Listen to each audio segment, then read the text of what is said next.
Students, today we are going to talk about DNA replication. Then what is DNA? DNA is the genetic material of most organisms except some viruses. In viruses there is RNA also, and that is acting as genetic material. And here I am going to tell about how DNA replicates, how many steps are there involved. Okay. Then three steps mainly are there in the DNA replication. Okay. Initiation. The first stage is initiation. Then initiation starts from a point. That point is called origin. Okay. Origin of replication. And we know that there are many enzymes. Enzymatic roles are there for the replication to continue and accomplish in a very well sequential manner. Okay. Then the DNA replication starts from the origin. Okay. It is the origin of replication. From here, the replication fork will move. Okay. Then DNA replication is carried out in the 5 prime, 3 prime direction. Then we know that there are so many enzymes, and DNA is like a strand. We can say that like a rope, and two strands are twisted upon each other. Okay. So the first step is needed, and that is to start the replication, and the enzyme helicase comes first. Okay. And then the primer is made. What is primer? Primer is a short sequence of nucleic acid. And then primer is the stepping stone. When we build a house, then there is a stepping stone, okay, upon which the building is built. So a stepping stone is the primer. When enzyme primase comes and the primer is made, okay, and then the replication starts. Then eukaryotes and prokaryotes, these organisms are different. Okay.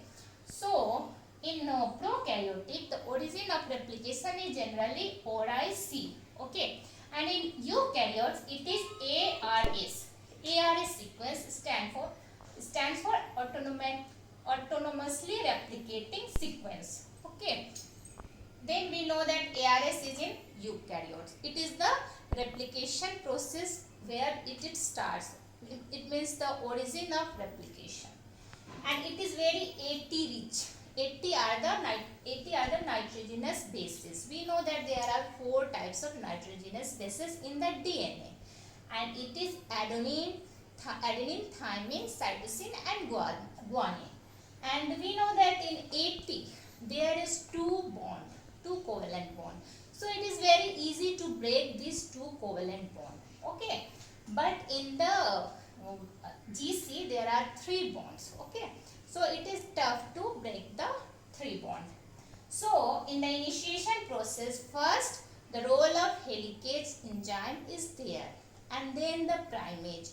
The helicase unwinds the ropes like strand that are twisted or wrapped upon each other.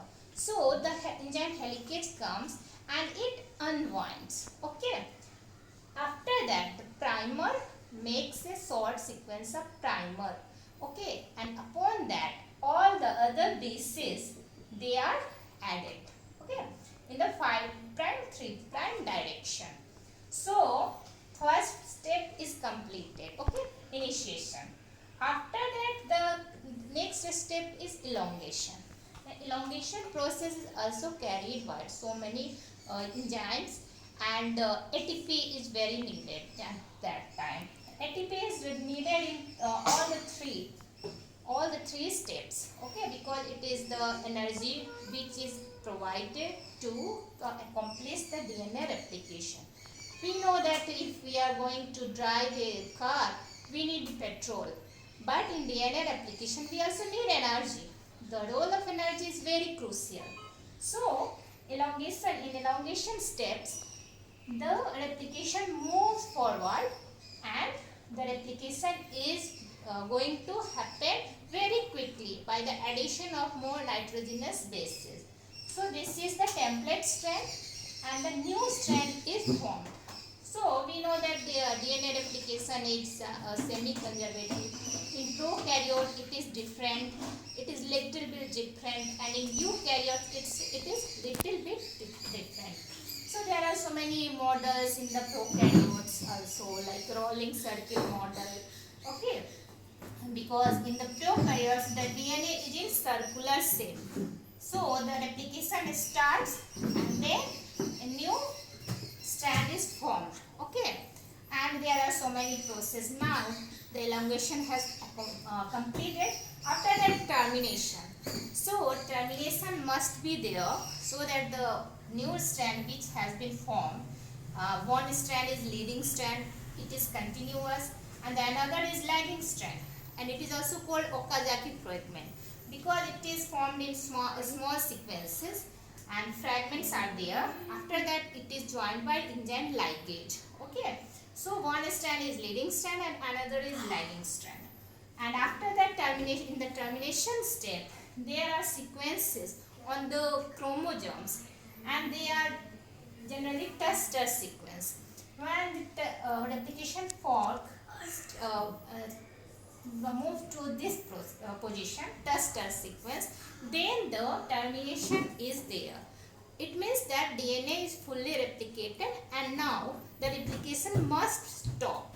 Okay, so this is the short, I can say short steps which I have described how the DNA replicates and what are the main stages and so many enzymes role. Thank you.